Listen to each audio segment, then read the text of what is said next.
Well, it's around that time right here on KHZ Radio where I have one of my most favorite new shows, none other than Stella Girl Radio with Stella Lewis. How you doing, Stella? Hello, hello, hello. I am so excited to be here tonight, and I want to thank all of you for taking out some time to hang out with Stella Girl.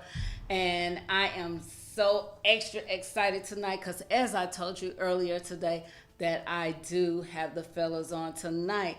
So, as I was saying previously, I really want to thank you guys so much for coming and hanging out because you could have been any place else other than here with me.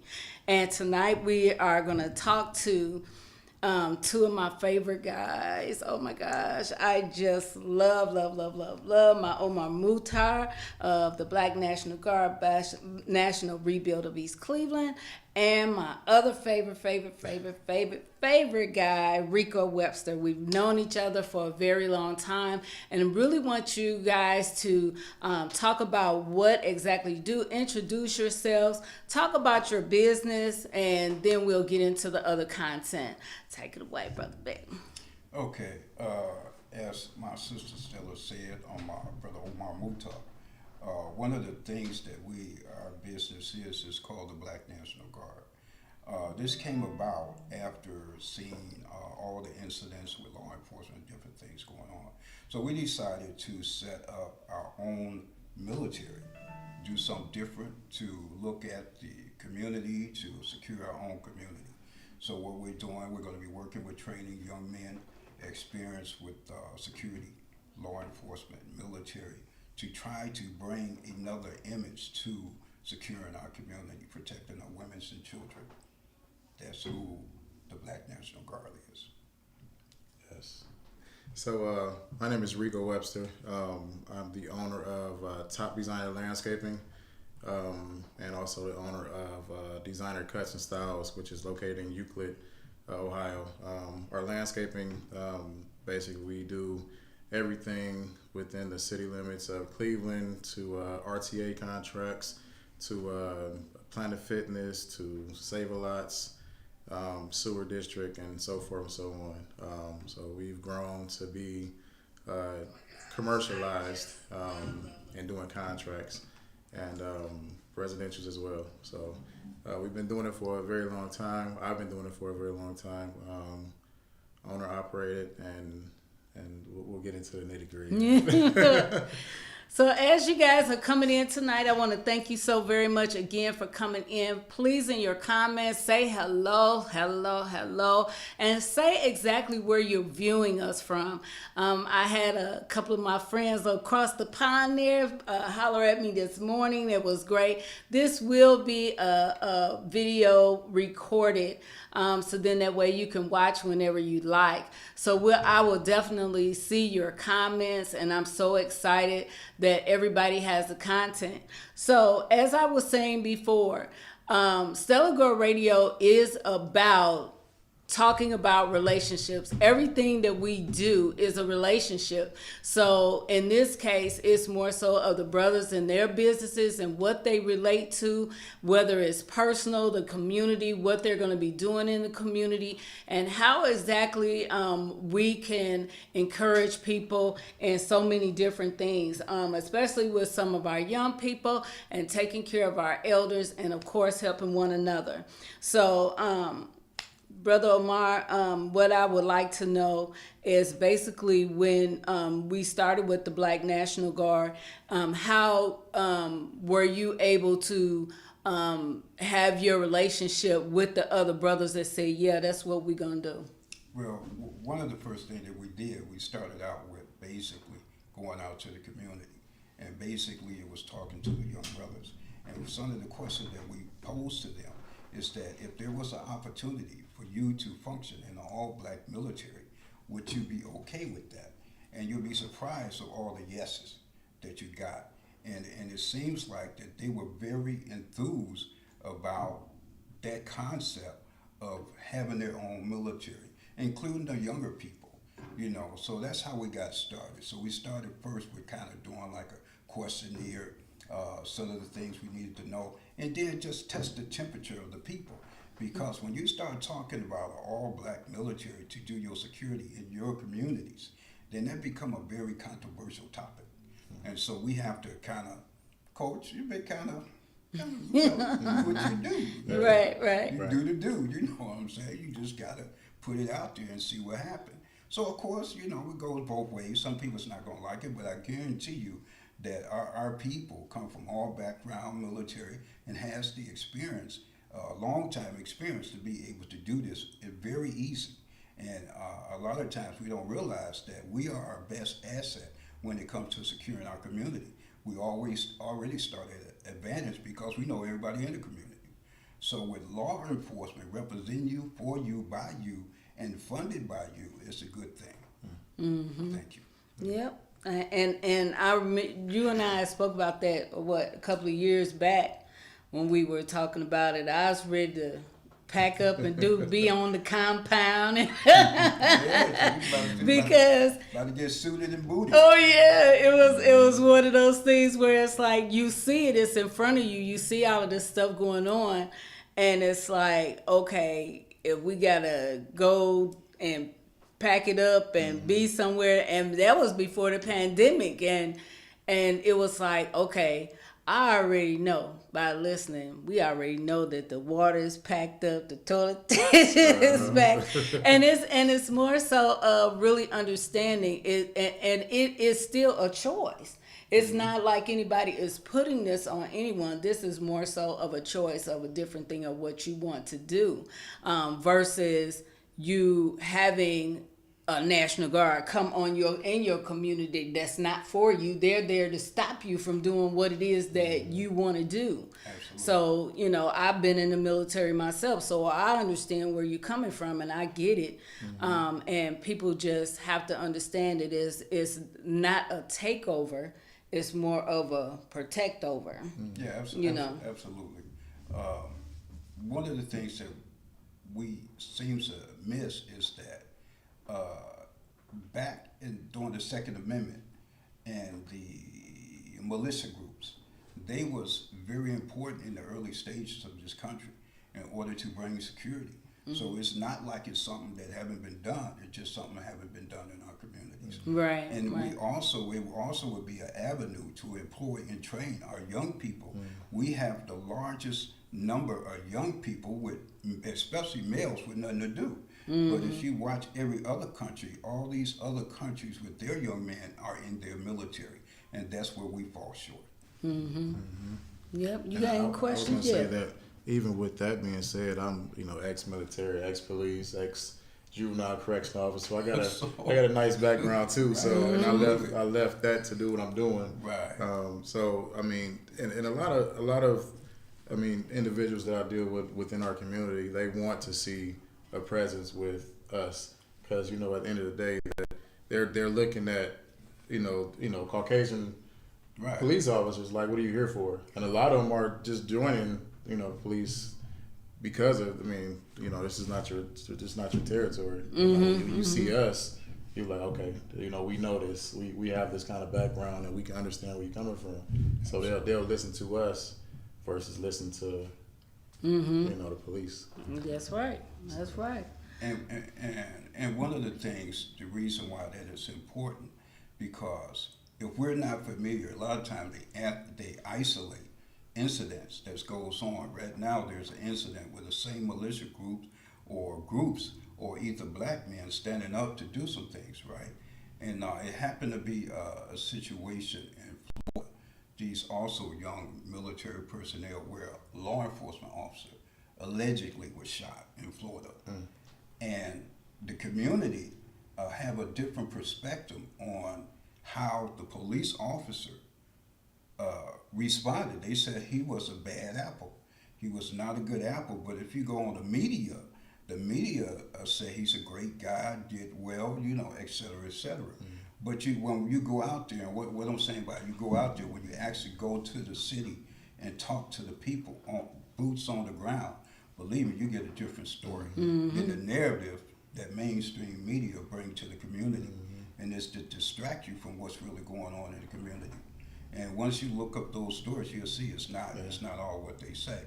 And one person had actually said, well, do you think the police was there for some laborious deeds? I said, well, if we study history, we know that Asada Shakur was attacked, shot 4 times by the police. We also know Fred Hampton was also killed by law enforcement. And also UEP Newton was attempted to be killed by law enforcement. So when we look at the reality, those are tough conversations, you know, that people don't want to talk about. So the question is, was that officer there with no call to service? Nobody knew he was there. It's late at night. You getting out your car and you see an officer approach you wonder, like, who's parked back here in the dark? You know what I'm saying? Right. So it don't sound like it was gonna be nothing good. Right. You know, it sounded like it was gonna be a repeat of history. Right. So now it's some new history. Yeah. Thanks for the question. Yeah. All right then. So, in this conversation, also, in starting your businesses and going forward with different things that you have to do, how is that is with your passion and your personal life? Does that what direction does it really help you in and help you have that person or not have a person to be backing you in your business? Man. So I'll start with my background. I was in the military 8 years. So I went from military to juvenile correctional officer with 10, and I was a police officer, different departments. And I left that to actually pursue my vision and my passion, which was my entrepreneurship, being an entrepreneur. So landscaping was my passion. Having a barbershop was my passion, along with other things that we do as well. So basically, when you having a passion is in our field, you can have it because it's always up and down. Yeah. And you always will have different avenues to go and different places to be. And with that being said, if you don't have a level head, if you don't have or understand that entrepreneurship isn't for everybody, but it's also it can be tough. Man, you got to have a mental state of mind to be able to withstand the test of times, as they say. Being able to withstand those times, because it can definitely be a rude awakening if you don't have that passion. Oh yeah. And keep going and keep pushing, because it's been days where I'll be like, I give up, I quit, and especially with the kind of contracts that we do. Right. Because I mean, like I said, I started off with me and 3 or 4 guys, and we have crews now. And I built that, and I'm proud of that. So it's nothing that will deter me from actually, keep going. But it also helps me understand that I'm employing other people. Right. And those guys look up to me, and those guys come back every year for, me to have something for them to do. And not only is it just for those guys now I'm getting into the 13 and 14-year-old kids. And, summer jobs. Yeah, summer job program. So it's like, it's benefiting not just me, but I'm seeing other people that's benefiting from it too. And not only that, I got a 6-year-old son that's riding a mower. Man, listen, So when I saw him rolling on this Yeah. mower, I was like, Yeah. he's a professional at 6. Yeah, and he's into it. And I mean, that's something that gives me, I cried. I mean, men don't cry, but I cried. Yeah, you did. They do. Yeah, you did. It's all right. But I cried when I saw that. Like, that's me, So when I see something like that, not with just him, but with the guys that I actually train and show what to do, they come in not knowing anything, and I see them and like, man, these are my guys, And they got the pride. They got it, and I can just let them go now. Definitely, seeing that, and you have to have a backbone. You have to have someone that's definitely with you through those times. So if you don't, it'll definitely it can get hard. It can definitely get hard. So Yeah. So Yeah. I mean that's my passion. So and that's where I'm at with it. So. Yeah, well, and I just love the fact that I've loved you. I've loved you guys for a nice little while. Y'all have known me 5+ years It's now, been a minute, yeah. and to see all of us evolve into different things has been amazing. Because when I first met Omar, I was trying to do Tremendous Outlooks, which was a affordable housing and taking some of the empty properties in EC and turn them into the business front with the housing in the back for people to come out and have a place to stay and all of that. I mean, I was grinding it, and like you said, it was like I didn't know which way to go. I didn't know how to turn it. I didn't know what exactly I needed to do. But Omar was just really in my ear telling me, listen, this can work. But at the time when we started finding out different things that was going on, it was like, maybe that's not where you need to be. Yeah. So, I sort of kind of backed up and still not in a place of me not wanting to do it, because I found out later on that it's a possibility that what I really wanted and needed is having properties available for people that want to have their programs, but they don't want the property upkeep, or they don't want to own the building. They just need that location. So that's my end result with Tremendous Outlooks, is to really just be able to receive get the properties to have them available for those people that have the programs, because we need safe houses, we need age out of foster care, we need mental health facilities and things of that nature. And I still have that yearning to do that. However, it's still that the funding issues, you still run into the brick wall. But I had to learn that possibly my voice is what I need to do. I need to talk more. And so that entails Come Stella Girl Radio podcast, because this is also for networking. This is also for all of us to come together, and who's to say that somebody will come in and say, you know what, I know somebody that can help you. I know somebody can help fund you. I know somebody, I know somebody. It's always about networking. Yeah, and again, that's relationship. Yeah. So, I've enjoyed being with you guys, because I've learned so much from you. But like I said, our first encounter for my Women's Entrepreneur Day. Definitely. Listen here, girl, I'm coming over to your house to do your yard. Just chill out. I want it to look good. And, and I'm panicking. I'm like, my yard don't look good. Come on. And that morning you came, that yard was fresh. It was so beautiful. And we had a great turnout. And it was just beautiful. And how many people did I send to you from that event? Because people was wondering. It's been a minute. It's been a lot. It's been a lot, actually. I mean, that's why I love you to death, man. You have been in my corner, and when you call, I'm there. So it's like, it's always been that way. Yes, so yes. You don't normally run across people like that have the same passion, same vision, same, just the same output or just pouring the love that you pour. Energy. The energy is amazing. And, I'm thankful to have you in my life, because, man, we've talked a lot. We've been we've been on good meetings. We've been on bad ones. Like, that ain't it. Come on here, girl. No. So we've crossed paths with other people, and I mean, it's at the end of the day, I mean, we're still here, and that's what it's about, those relationships. Yeah. Because you never want to burn bridges with people. Oh, no. So. But you know the ones to burn. That's the great thing. Yeah, definitely. Yeah. So, please, Brother Larry, you have anything you would like to ask us?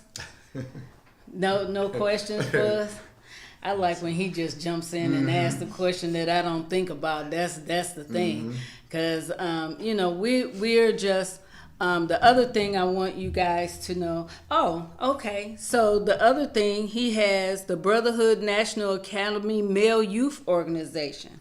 Woo-woo. If I can help somebody on their way, then my living will not be in vain. So, you want to speak on this, brother? Yeah. I found myself in these same situations when you're a young man, you're coming up, and it was this book that I read when I was younger. It was called It was from Andrew Hacker. He was a white guy, and it was called Two Nations Separate, Hostile, and Unequal. And when I was in my teens and I read that book, I started to see these same situations unfold. So at 21, I got into law enforcement security, and pretty much have been doing that for a long time. So I started to see these issues with our young people, especially the young men. They didn't have strong brotherhood. And not only is it about security, but it's also about business, transportation, self-defense, self-development. So it's not just a military, but a military academy. And even in the military, you don't always just be on the battlefield. You got cooks, you got engineers, you got different types of things. And these things was missing from the younger generation. They didn't have these opportunities. We also have construction, and militarism and personal health, things that we don't have and can't actually talk to people our age in our group to try to figure these things out. Right. And I actually worked as a youth coordinator that kind of found a way to try to see how I can mold this all together so we can gather our young soldiers and our young brothers together and give them another option. Because right now it seems like the options are limited, and I think there need to be some type of youth academy to bring out discipline and different things and let them choose their direction. But we also have to consider the mental health issues, because when you grow up in this type of society, you also need somebody to talk to. So we even have a 24-hour hotline, because when you're out there trying to find yourself, and especially with the broken homes and different things like that. And we always feel, like we have a harder struggle. And with the way what's going on with our brothers today, we definitely need institutions. This is not going to be just an organization. There need to be institutions, black male youth institutions, to deal with crisis of this such. Right. I agree. I totally agree. A lot of times that's something that we don't want to talk about, the mental health part, because we have some of our young people, their parents have mental issues and they haven't been diagnosed. So when you have a parent that doesn't want to acknowledge their own, they're surely not going to acknowledge their kid having an issue. So that's going to be another show that we're going to talk about. Stars at home first. Oh yeah. I have three guys on our first show. The one of my friends was like chimed in, was like mental health. So so the main thing is that we want to be able to speak on these things and be able to bring it out and talk about exactly where we're going to go with it, because I know a few people that just really cannot accept the fact that their children have issues. Even though they're in a special ed class, even if they're, and sometimes it's not about the special ed, it's more so of understanding, how can I get this kid to talk? How can I get them to express? Especially if the mom or the dad is telling them they dumb or they're stupid or what's wrong with you, you don't need no meds, this and the other, you just acting like something wrong with you. And because they don't understand mental health, they don't get it. And so we just have to know that at some point that we have to discuss in order to go forward, in order to bring people up to understand that medications are not all bad. Everything that you do isn't all bad, but you need something to level you out, Absolutely. And so, even with the holistic things, that's something that can be discussed. But I'm here to tell you, I'm so excited about this show, because we have a lot of people that are reaching out. Right. And they're coming up with topics that I didn't even think about. A lady called me today and was like, listen, what about grown folks with grown kids with grown relationships and don't know how to deal with it? I mean, we all have gone through it at some point, and I just think it's going to be an amazing show. I had to book her like Okay. So that's next month. But I'm just very excited because we'll be able to, like, you guys will be back again in a different format with some other fellows or either some ladies or whichever, we come up with a different conversation, because there's going to be titles to be able to be put out that we can talk about. We can say, yeah, I want to be on that show. I want to be on the panel. Just put me in, you know. Go ahead. Yeah, let me say something else.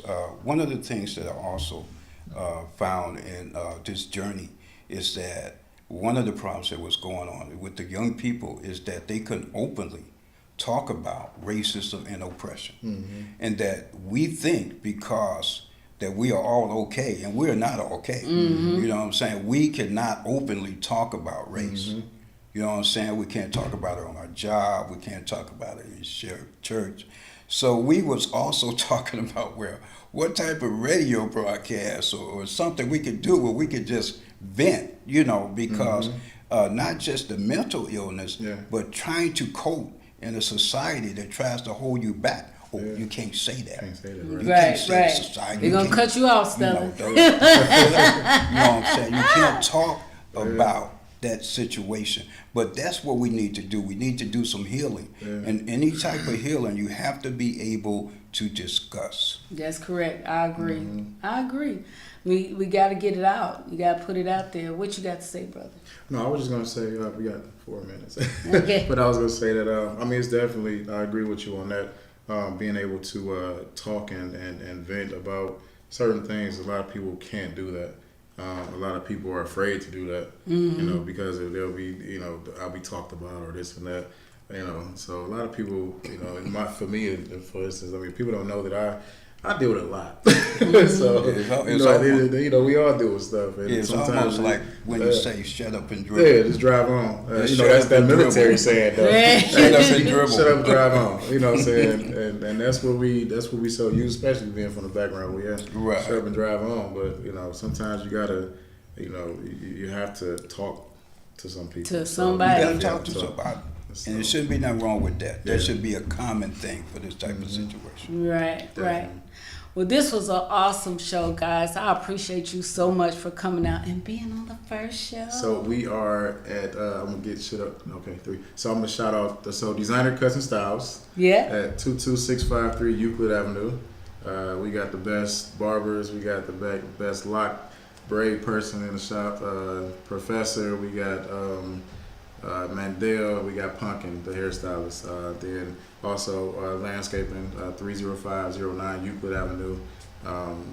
Where all your landscaping needs, snow plowing, landscaping, everything. So yeah, there we go.